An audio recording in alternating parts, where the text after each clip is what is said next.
Welcome to the 10th anniversary of the CDN Greysheet Whitman podcast. This is a special event for us.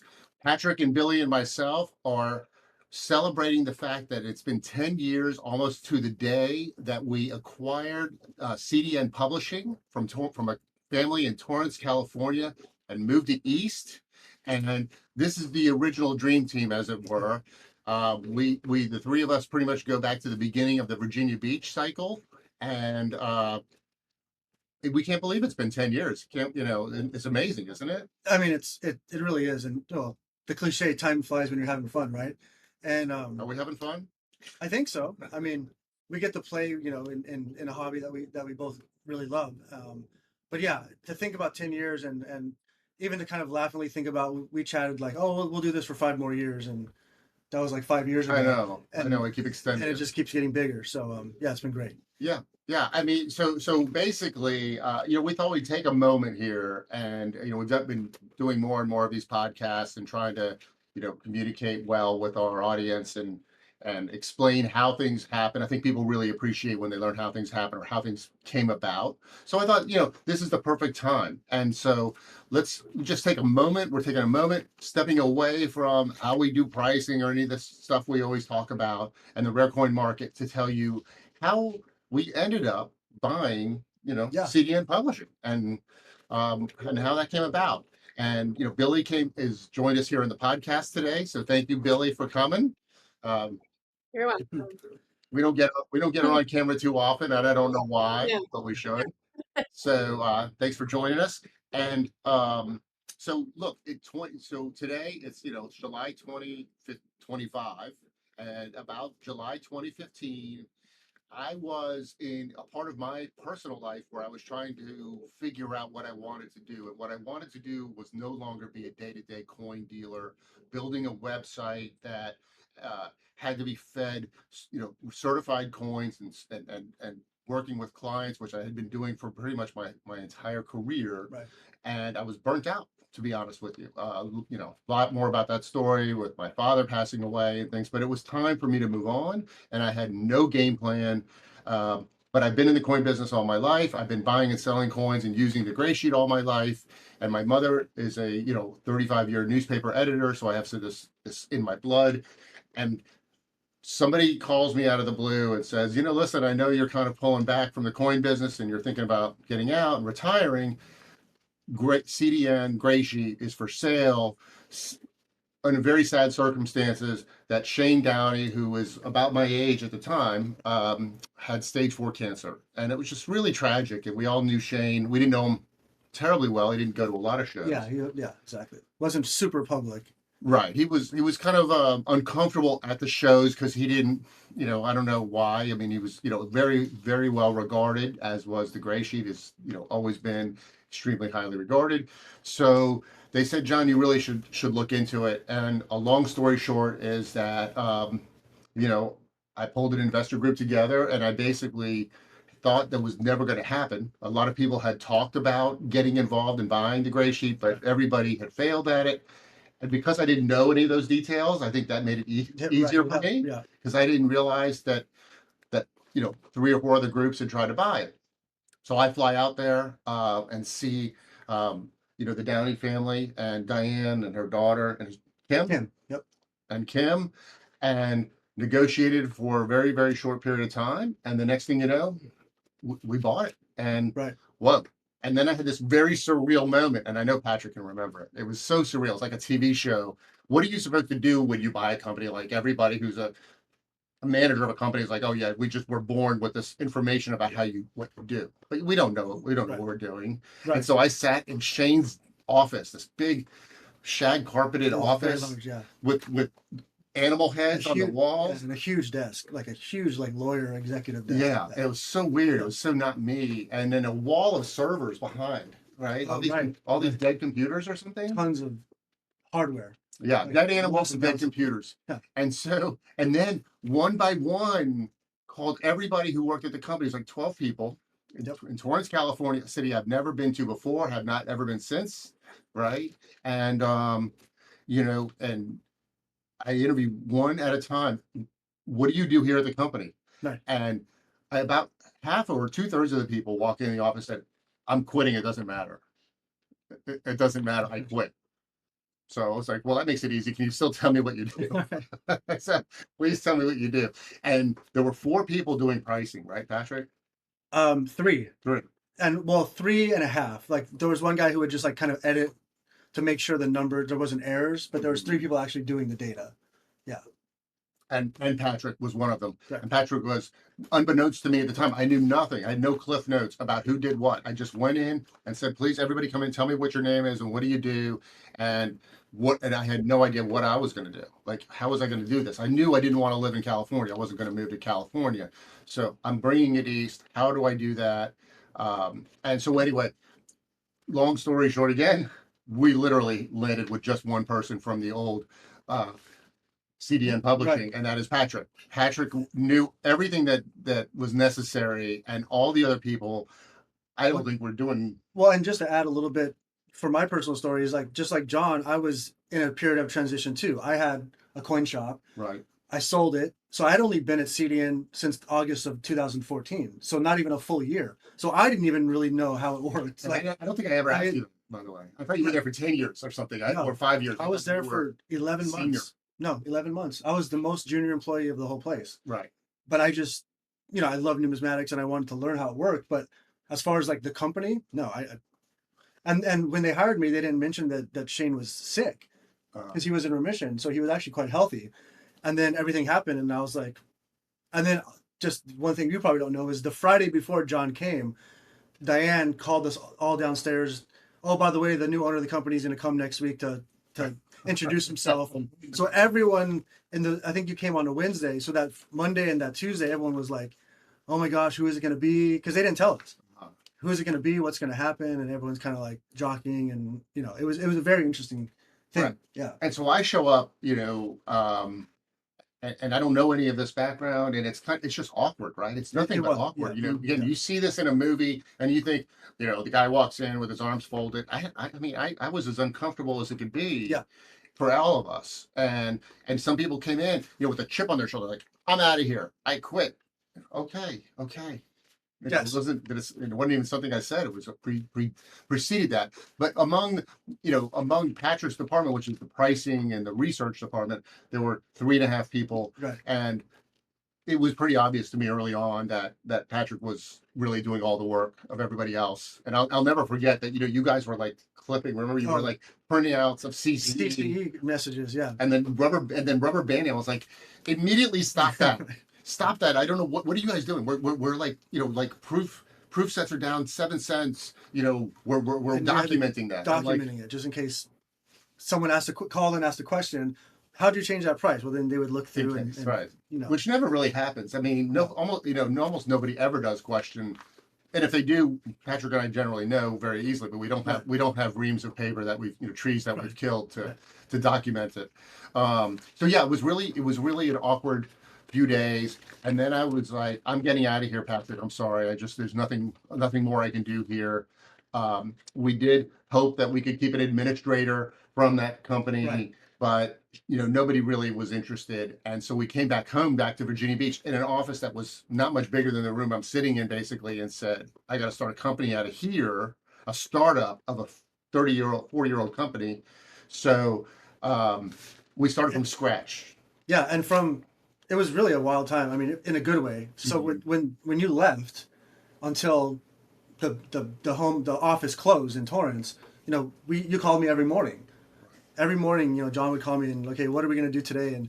And somehow, remarkably, the sheet still got out every Friday. Yeah, that's when it was still weekly. Right, because I could work InDesign at that time. Right, and I knew how to use the layout program, and I knew they had Excel sheets, so they had like many more people than they needed to create this thing, and so we quickly, Patrick and I jumped on it, but we didn't have any way of how to handle subscribers. Right. So this is all in the first few weeks. And advertisers and the whole thing. So Billy's story now starts with us. So 2 weeks in, and I am dying because I don't know how I'm going to manage this whole thing. I can't handle it. I don't know how to. So we're like in a garage, even though it felt like a garage. And so I put an ad out on nextdoor.com, and lo and behold, the universe drop Billy in our lap. And so, Billy, why don't you just like jump in and give us a little bit of your side of that? Yeah, so I came in on that ad, and I remember answering it on a Friday, then talking to you for a couple hours, then coming in on a Sunday and interviewing and starting that Monday. And that Monday is when the big truck comes with all this merchandise from California. So it was August 31st, and that's my first week is coming in and not knowing anything about numismatics. And John telling me, I don't know anything about a publishing company. And I said, I don't either. And he goes, well, we're just going to do this together. Like we got Patrick, we got, you and me, we're just going to do this together and figure it all out. And I said, okay, I'm in. Like that's great. I love business. That's my background is business, and let's do this. But I remember that first week is we unloaded that truck Right. and all the equipment, printers, Well, and John, all the sorts. funniest thing was that John, I would be on the phone with John and I'd put little red dots, stickers on everything that was Yeah. coming into the truck. Right. And then they came on a Friday, never saw it again. They had 40 years worth of, Stuff. pardon my French, of shit in that building. And you don't want to throw, if you're a pack rat, you keep everything, right? So they had brochures from 1972 or 1982 and all these different, and they had saved every scrap of paper. There was a whole garage full of old gray sheets. Passage. Well, they had like an archive where they would Mhm. keep one of every, but then they had tons of like unsold because people would buy like Right. some guy would call and say, I want the monthly supplement from 1989. And then they'd go pull it and mail it to the guy. Right, just It in was- case somebody wanted the May 14th issue of the Gray Sheet from 1986. Right.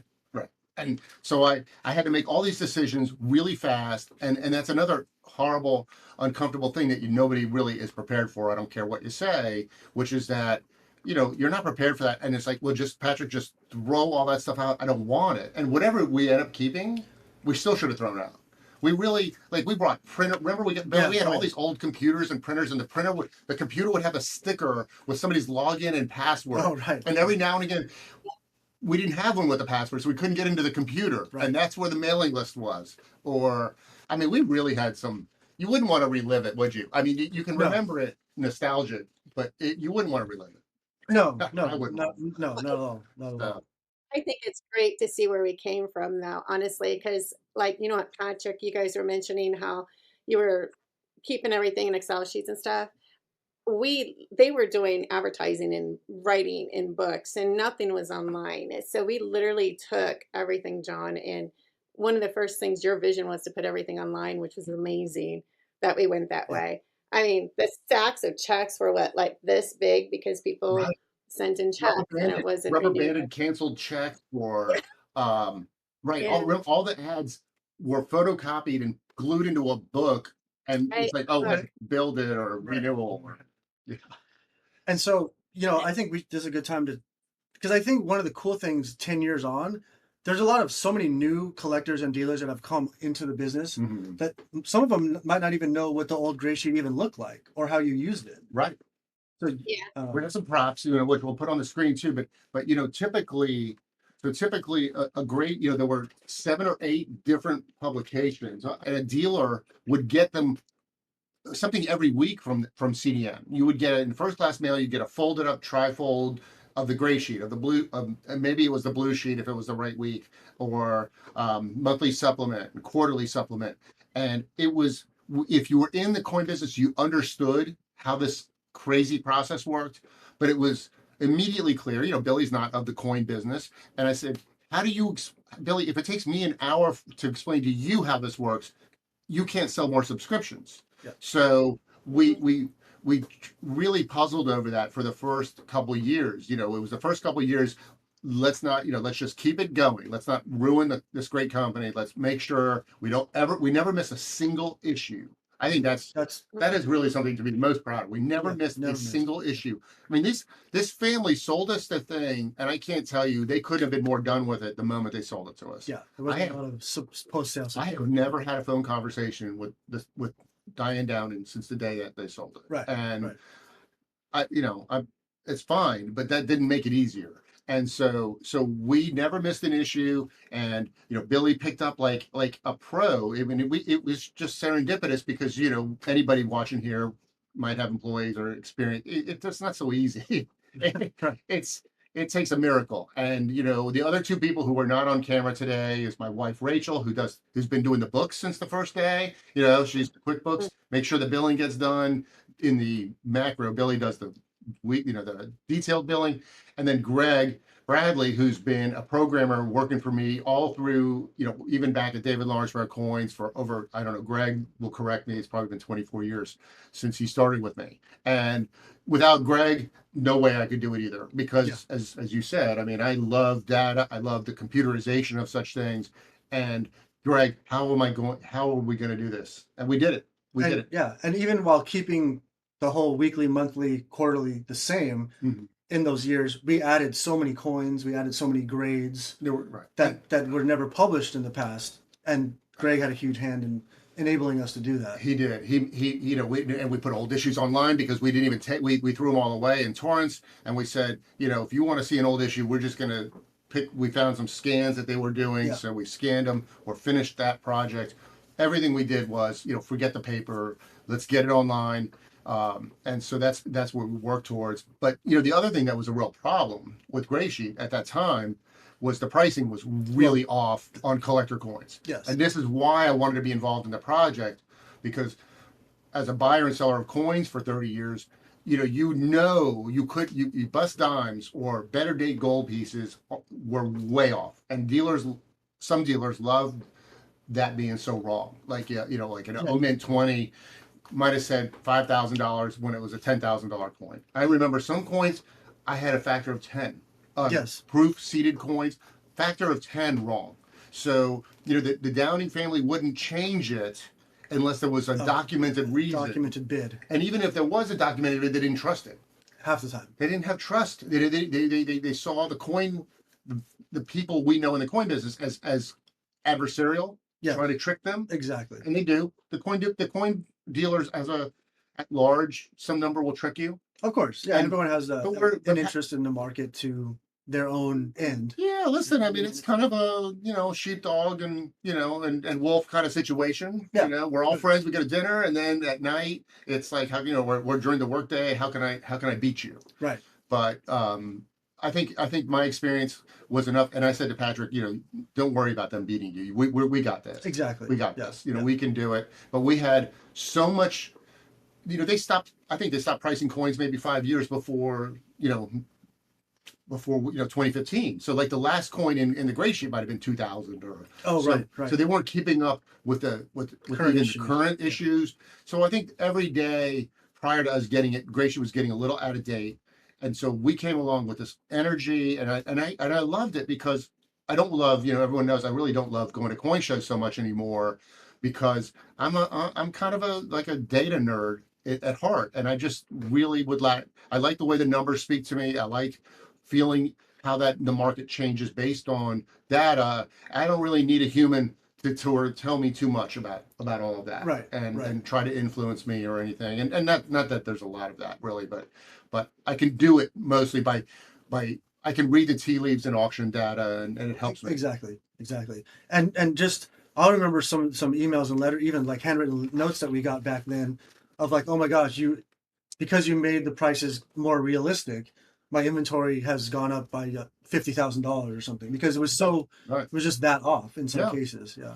So we only have one guiding principle, and this is true today. It was true the moment we took over. Was I don't know what they were doing. I mean, we can only do what we know and what we can do going forward. And the idea is we mark to market. If we think the market on a coin is 1,000, we're not going to say it's 900. If it says 1,500 in the Greysheet and we think it's 1,000, we make it 1,000. Right. We don't. And I said, Patrick, we don't play those games anymore. And and we've had over the years, we had to fight a lot of battles in those first 5 years. You took the prices down too much. You shouldn't react. So I said, well, if it's going to rain 4 inches tomorrow, am I supposed to tell you it's going to rain 1 inch so that you don't overreact to that? Right. What happens if I don't mark it to 1,000, it goes down to 750 a month later? No. Right. And I don't have time. We can't review every coin price next month too. Right. Let's fix it and move on. Right. Rip the Band-Aid off. And I think a lot of people think that we have more influence on the value of coins in the industry than we do. Correct. I mean, we've always said, our line has always been, we report the market, we don't make the market. Right. And that's something that we've repeated so many times, and it's true, right? I mean, we have a lot of, our numbers have influence, but we're not making the numbers to have influence, if that makes any sense. Right. I mean, sure. I mean, if it helps if we say something went up from 1,000 to 1,050, all right, fine. That might influence the market some. Today, just this morning, I was working on seated quarters, and I know they're a little too cheap and VG fine. You know, Right. so I changed that, but the market still won't follow us if the market doesn't want to pay $36 for an arrows and rays quarter in VF.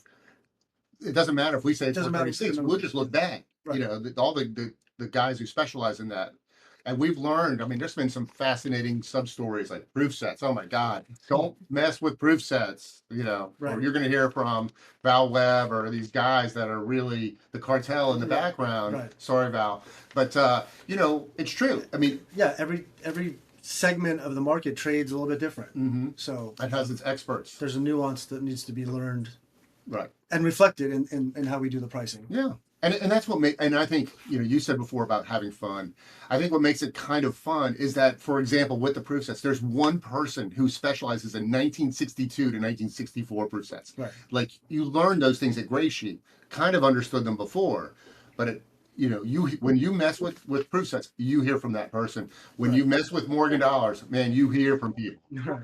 Billy will tell you, we learned. Yes, we'll hear from it. The callers that call in. Billy's Yes. like, did you change Morgan dollars? And you know, our print cycle is about 30 to 45 days. So I could change Morgan dollars today. And you know, here it is, July 21. And on September 1, Billy could come into my office and say, did you change Morgan's? And I'll be like, no, I don't know. And it's 6 weeks sometimes before that gets into a print edition, Right. and people go, you just screwed up royally by what you did with Morgan dollars. Right. And usually it's one coin, like, oh, you touch 95Os in AU, and I'm a, you know, so and so's buying them, and you lowered them. Right. You're It's like an idiot. Isolated. You're an idiot. We hear that a lot, by the way. Yes. Yes. We're good at being called idiots. So anyway, yeah, it's been a heck of a ride. I was just saying. So we talked about the old school 4-part. I think the biggest thing we've done is when we went to the single monthly, all in one. Mhm. That was the Agreed. most radical maneuver we did, and And we talked about it for a long time because we really didn't know, right, how it was. Like, it was a big risk, I think. yeah.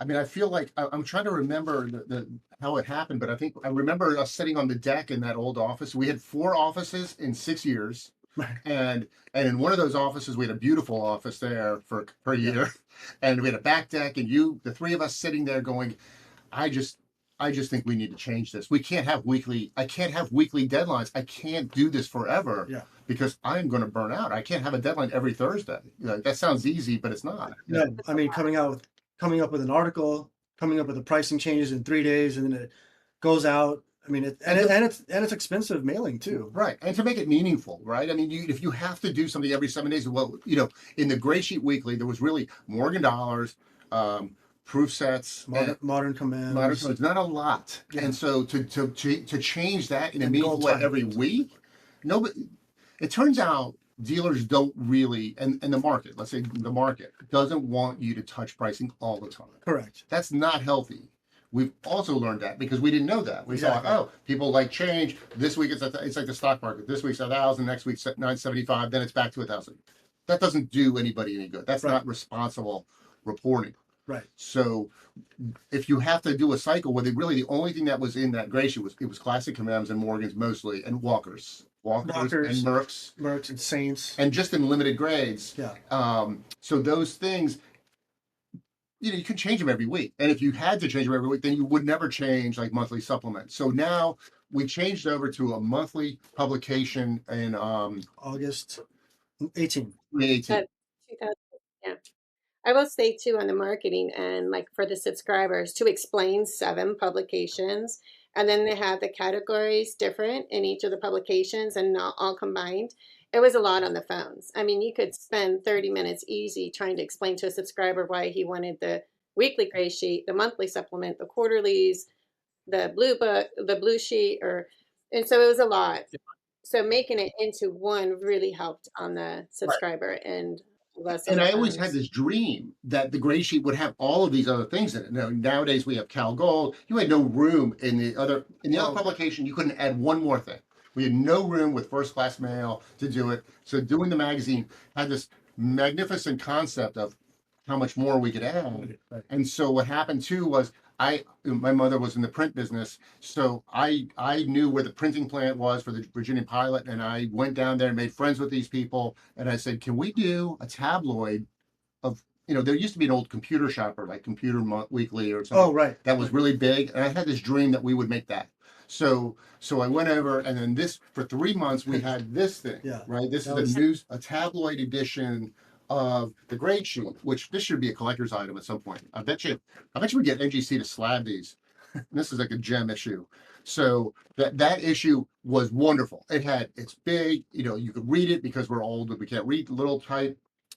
Only had two problems, right? Two problems with the tabloid edition. One, the ink gets all over your hands. Your hands are Right. black after you're touching this thing, and it shreds after about 2 or 3 uses. If you remember actually reading a newspaper, Right. they're not made for They're made for durability. daily use, not monthly use. Yeah. So within 3 months, we were already getting a lot of hate mail. Billy was getting a lot of calls, and then we stepped up to what is today the 4 Color magazine, which is that's a little bit small in the type, but it's a dream. And Billy, do you get any complaints? What's your sense? Um, with the going to the complete publication with all the categories in it in August 2018, I mean, the most complaint we got was that they couldn't roll it up and put it in their back pockets, right? We went from the weekly gray sheet where they could stick it in their back pockets and walk around the floor, or we took it all away from their binders, which they would, I guess, write up in their binders or whatever, and we just gave them this magazine. But that was the biggest complaint. The tabloid that we did, that was a newspaper that you just loved, and it was such a great, like, you just thought it was going to be the wonderful thing. That I didn't really know exactly how the gray sheet was used until I went to coin shows, and I started in 2018. When I started doing that and realizing everything of how our publication worked, it made sense. But remember that show, John, that I went to that you couldn't go to in Central States, and that was the first time we had actually the CPG, which is our retail price guide, along with the gray sheet, and the dealers were just not happy. And I was calling John saying, John, we've got to change this. Like the dealers hate this thing.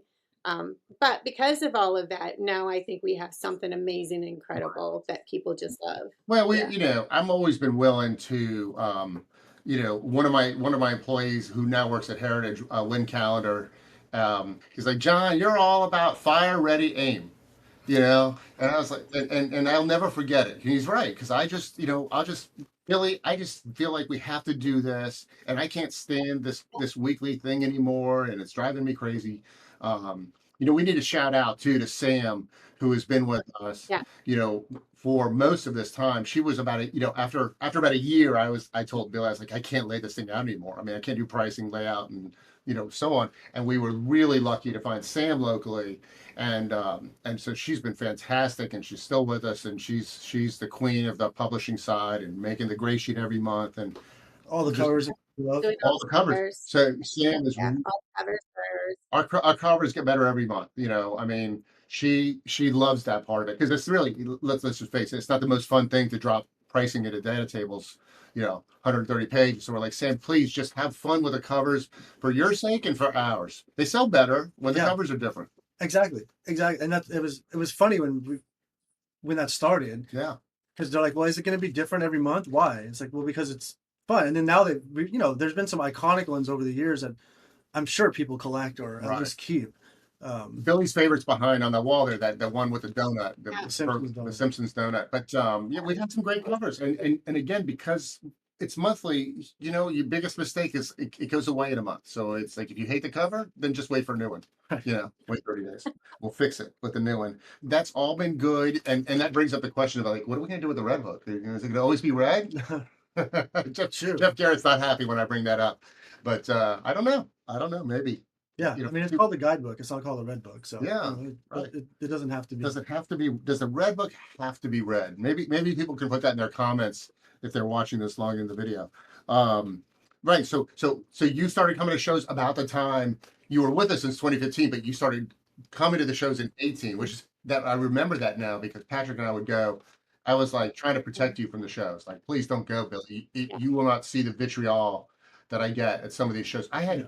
best friends of mine, people I've known, Harry Miller. I have known Harry since I was 8 years old, and he's screaming at me in the aisle one day about 14D pennies. Come on, Harry. I mean, don't we still love each other? I mean, 110, $120. I mean, is that the world's biggest difference?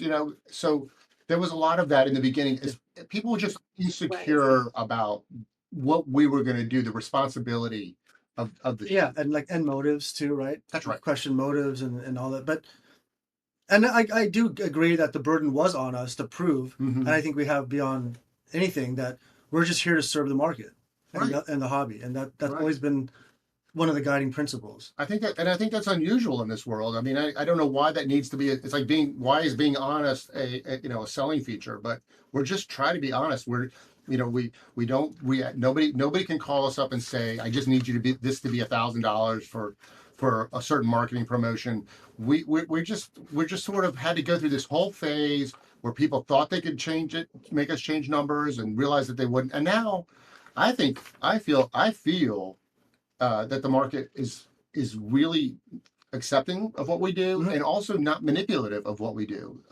Right. So it's not a difficult job because they know that we're fair. Right. But we do hear every day, don't get me wrong. Every day I'm working with emails if somebody says, hey, your price needs to be adjusted on this side. We need that kind of help. We're pricing, I don't know, hundreds of thousands of coins now. Right. So Yeah, no, feedback is really valuable because really valuable. it's a two-way street. It's a Right. constant communication. And I think that's just real quick going back. That was one of the things you talk about how the old sheet was so stale. They wouldn't take feedback. Right. If someone called, it would fall on deaf ears. And I knew that there was many people even back then willing to help Shane and the others, but they just wouldn't listen. Right. And I think that was a huge shift too. Because they didn't know who to trust. And when you don't know who to trust, You don't because trust anyone. they weren't of the regular weekly coin show circuit that I had been growing up in, and to know, when Kevin Lipton calls you and says the 94 SIM is really worth 1.5 million, not 750,000, I know I can trust that, right? I know that he speaks, he, with responsibility, and I can reflect that. That's the kind of information they didn't know. Well, maybe he's just Trying to manipulate us. Yeah. And when you don't trust anybody, then you just kind of clam up and become insulated. And I think that my goal, and I'm so proud of us as a team, is that we help this industry, right? The whole point of having accurate pricing is so that the industry can work in a fluid manner, right, Billy? Like you said, you go to a show, everybody to this day still has, and they figured out a way to put that gray sheet in their back pocket. You roll it up, you get big baggy jeans, and you can do it. And I mean, I could walk around a show and just film it, but you will see a gray sheet on 80% of the tables at a show. Right. And so it's really that's nothing more gratifying at this point. 100%. I don't miss trading coins. I don't miss any of that because I love what we do, and we have so much runway for more things we can do. We got into world coins. We certainly are in world paper. Where U.S. currency was always part, and that's Patrick's passion, not mine. So I don't even touch U.S. currency. Yeah, and I mean that's been a constant. It's always been monthly, but we've even expanded that. From I forget what it was at the very beginning, maybe 8 pages or 16 pages, but now it's more than that. And Mhm. we've added grades, we've added tons of, which the currency guys weren't thrilled about because a lot of them who knew had the old information didn't want all this data to be public and to be accessible. But that doesn't, in the long term, that doesn't help grow the market. No, it actually hampers the market in this horrific way. And if you need another example of that, you can look at the stamp business, where the stamp catalogs that people have traditionally used. This catalog couldn't be more non-representative of what things are worth. It's a stamp in there could be listed at $400 and be worth 40,000, or it could be worth $20. The same stamp, because of condition differencing that is just not applied well, and therefore if you buy stamps based on that catalog value, you're in trouble. Like, so it's a great catalog for information, but it's not a great catalog for pricing. And so we feel like that's, what we bring to this industry is this ability to, allow dealers to have, I call it language, right? I mean, the language of Greysheet is you go to a show and it's Greysheet is a verb. What is Greysheet? Like, I have a three-legged buffalo and AU50. What's the next question is What's bid? Yeah. What's Greysheet? Yeah. What's Greysheet? Yeah. Well, Greysheet's 850. So, all right. Well, Greysheet I think is light on that coin. Up. I want 1,000. I paid 900. But you have somewhere to start. There's Why a not? reference point. Why not 8,000? Like, so we have to know somewhere to start. Exactly. Yeah. So we're not going to tell you that you shouldn't touch anything but Greysheet. We just say that's somewhere to start. And somebody sent me a text over the weekend. He was going through like 50 different Dansko and Whitman albums, like complete, like Standing Liberty Quarters, Walkers, things like that, and having to price them in about 2 hours. Right? He's got to do this work and make an offer. Yeah. And he said, thank God for the Greysheet. Right? I can go through that. Rifle through it. Again, you can say I'll pay 10% over Greysheet for coins, a strong market. I know my tolerance. Exactly. Yeah, and that's exactly, everything's expressed relative to bid, right? What's the word? 5 back. I'll pay 10 back, 5 back, 15 back. Well, they're all referencing Greysheet. Right, proof sets. It's 30 back. It's like, yeah, well, exactly. Don't touch proof sets. But something you said about, way back, the Greysheet used to have an ask price, right. And that was like in theory 10%. And that was in theory what a dealer would buy it for. Bid was what he would pay. Mm-hmm. And we got rid of ask like in the first month, right? And that upset some people because it's different. It didn't mean anything. But it didn't mean anything. But I think that's a good segue to talk about CPG, right? And why we invented that, and kind of how that came about. Well, I mean, for me, why we invented CPG was there are other price guides out there, and the other price guides didn't move in tandem with us. Exactly. And so if CoinWorld has a set of values, for example, or Numismatic News has a set of values, PCGS has a set of values, NGC, right? These are the companies that compete with us. They have retail price guides essentially. And I'd say to them, what happens when we move the pricing, but you don't? Or vice versa. You move the pricing and we don't. We're no longer helping the market because dealers, the whole market needs consistency. Exactly. Right. It's no good if Apple stock is trading at $400 a share on one exchange and $250 on another exchange. Right. So we're trying to bring consistency. And I reached out to some of these companies. I said, listen, can we work together where you use our numbers plus, and they all turned me down. And so, I said, Patrick and Billy, we're just going to have to do this ourselves. We have to start from scratch, from nothing. We have no retail collectors as our customers. Our customers are dealers and also professionals. Yeah, and even before us, but people always ask, how come anyone can buy the Greysheet? Mm-hmm. Right? We get that question all the time. Still do. How come non-dealers can buy the Greysheet? Well, this was our answer. CPG was the answer to that. Now they can buy CPG and see how they relate to each other. Right. And then it's up to the dealers to not sell it or to sell it. Right. And the other answer to that, because you could still buy a Greysheet if you want to spend, $300 a year or whatever our subscription rate is to subscribe. We feel like $300 a year gets you, that's good investment on your part. That means you're serious about collecting. And who knows if you're a dealer? There's no authority. Exactly. That's the key. That stamps you as a dealer. So my father was a collector who became a dealer on weekends because he couldn't afford to hold his inventory. You bought a coin shop. Well, am I gonna have to get a blood test from you to send you a Greysheet? Yeah, there's no exactly. Or show you my numismatics degree or something. Right. And I got news for you, for anybody who really takes exception to this conversation, is that we need to stay in business, folks. I mean, we need subscribers. We need the revenue that we get from subscribers. We need the advertisers to help us out and support. And we can't exclude everybody who doesn't pass the sniff test on a dealer who wants to pay us $300 for a subscription. We can't just say, sorry, we don't want your money. We do need your money and we want you to be successful. And honestly, if you are understanding of our business and you realize that the Greysheet is $1,000, but you're trying to buy a choice VF Barber Quarter 97S quarter, and you think you're going to buy that one coin from one dealer for gray sheet bid, you're probably not going to be around too long anyway. Exactly. You're not going to get too so, but if you buy, $1 million a month from somebody, I mean, I think they'll probably treat you well and sell it to your gray sheet, I would think. So, So I think also the dealers are emailing asking for a dealer only gray sheet, right? Before we made the CPG market review. Right. So that kind of gave them that comfort level of that. And I think at the same time we raised rates, right? So now when I look at the gray sheet subscriptions, which are the coin dealer packages, and now that we have collector packages, the collectors are always going to choose the cheaper ones, but the serious collectors, the ones that are actually either collector and dealer, are going to choose gray sheet. And I think we've made that transition in the last couple years of really making a gray sheet a dealer whole sheet with high-end collectors or collectors who are serious if they purchase it. And then the collectors now have their own, which is now the Red Book Quarterly, but now they do have their own guide. Right. And I think that transition has been really cool to see throughout the years. And I think it really has made dealers happy on the floor. And we put a lot of effort to get into people's hands by giving them away at shows for free, and just getting it out there at our own cost in some cases. That's right.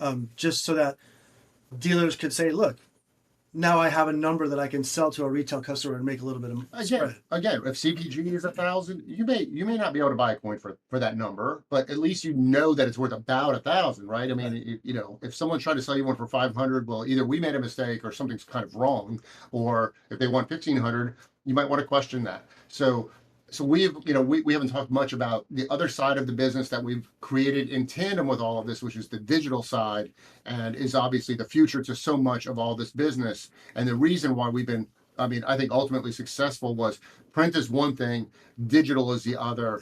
And we have, Patrick and I have built, and Greg has helped, like in an immeasurable way, how much data we are now storing. And thanks to the companies like Heritage and Stacks have been really helpful in getting us data to make that data available to collectors, investors, and dealers. So now, if you buy a coin for $100,000, let's say $250,000, you still use the same sheets, and you go online and you can see the auction data that reflects why we made it $250,000 bid. And that gives you confidence. Confidence equals transactions, money, liquidity in your market. And I don't think we see that in other collectible areas like, sports cards. And I don't know, you can speak to that better than I can. Yeah. I mean, there's no other collectibles market in the world. I mean, art is probably the worst example, right? Where it's just like totally opaque. Lack of transparency. There's zero transparency. And that's the key word, right? There's so much transparency in the market because of how much data us and others, but what we provide. Right. And that's as you say, that's the future. And our app is used like crazy, which is really important to us. And so you're able to access the same data in so many ways. Right. The magazine, the app, the website. Yeah. Yeah. And no, it's been great. So that is the general idea of how we got here. It's been 10 years, and we're still growing. It's amazing, to tell people, that don't know anything about the rare coin business, that we are in the data publishing, the data and publishing business of numismatics. I get people, everyone scratches their head like, you can make a living doing that. People ask me if I can make a living being a coin dealer. I was like, yeah, just barely. But sarcastic. Yeah. It's a good bit. It's a great industry, and Gray Sheet, we hope, has only made it better, and that's our goal. And then, of course, the end cap of this whole story is that the folks who owned Whitman, the Anderson family, Charles Anderson, was the current caretaker. As of 2 years ago, this Whitman is a 100-year-old publishing company. We all know it from the Red Book and the Blue Folders and the albums and all kinds of incredible things. And he said, John, he's an impassioned coin collector. And he said, John, I watched what you guys are doing at the Gray Sheet, and you're the only company we would sell it to. We would only sell Whitman to you. And that was just the biggest honor of my career, to be honest. And we have taken that extremely seriously. And we've kept on a majority of that staff that, we're now in Alabama with Whitman, and Atlanta with editors and things like that, Virginia Beach, Patrick's in California. We're all over the place now. And, Whitman was like, for us, was like the dog, catching the ice cream truck. Yeah. And what did we do? We immediately replaced the pricing in the Red Book. We've got hundreds of thousands of hours maintaining the pricing database of U.S. Right. coins. Red Book should reflect our numbers, Right. so that it's real. And so it's been a little bit of a rip the Band-Aid off for the 2026 Red Book. But Jeff Garrett, our editor, is just an awesome human being, and he was on board immediately with the change. And so that's how we started. We started by changing the Red Book. Patrick is now in charge of the publications at Whitman, which for you, what? Tell me about that. Yeah, I mean, it's having overseen, the periodicals, right? The gray sheet, the green sheet, and now, doing, 300, 400 page books. Obviously, it's a lot more material, but it's energizing for sure. We have a great team that has a lot of experience that came from Whitman. We have a lot of, super well-known authors. And, we're just trying to take those books into the next step. The next generation. The next generation and make them even more user-friendly, bring more data in a smaller compact package, I think, that is tailored more to today's reader and to today's user. I think that's really important. And then, going into areas that they didn't make books on before. We still find subjects that in some subjects in paper money and in coins, there hasn't been a book about it in 45 years. Right. And it's like, well, why? Well, no one ever thought about it. So that's really exciting for me, is to think about new things, new topics and new books that we can make. It's where the information is not simply, not there. It is a dream come true. And unfortunately for me, I can't do, I'm so lucky that Patrick is willing to and able to take over this role, this dream role of managing the publications, because it's just like, gosh, that's what I've always wanted, right? My dad really wanted it. My dad wanted to have a book on every U.S. coin, which now is titled the Red Book series, where you can, it was formerly the Bowers series of books, where there's a book on Lincoln cents and 2-cent pieces and shield nickels and one for each series, so that you can, if you collect those shield nickels, you get the book on that. Yeah. And you can really become, you buy that book and you know as much as more than 95% of anyone else out there. Right. If that's your passionate. That's right. You will learn all about it. And we're building on some great, things that Whitman already had, some great products and content. And then there's, like you said, I was thinking of the Mexican encyclopedia book, where it's 20 years out of print. We're just waiting for the right, people who can help us Exactly. do the new edition of those books, or let's say tokens. There's all these incredible books, and we're not a private equity company. We're not, that's the other thing here, we're not just looking for maximum return on investment at the expense of what's good. We have a whole book coming out on 1922 Lincoln cents. I mean, one book, right, 200 pages, 1922. Very niche, but it's needed. It's there. Yeah. Right. One big thing too, this doesn't happen just in numismatics, but it happens in all fields of study, where something gets published that's maybe not true, and then it keeps getting repeated, and then it gets accepted as fact. And one of the things that we get to do is kind of correct those types of mistakes, right? And that's what these experts help us to do. Yeah. Or explain something that's never really been explained properly before. Yeah, no, it's fun. It's fun to work with all these authors in a different way now, right?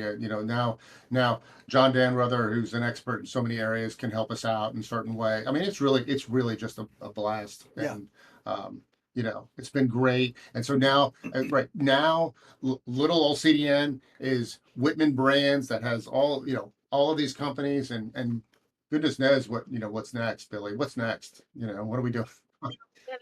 I'm enjoying marketing it all and learning all about our customers. So that's been a huge thing that I've just totally enjoyed since the merger. And the thing that I think about that really blows me away is that you have the Greysheet was started in 1963.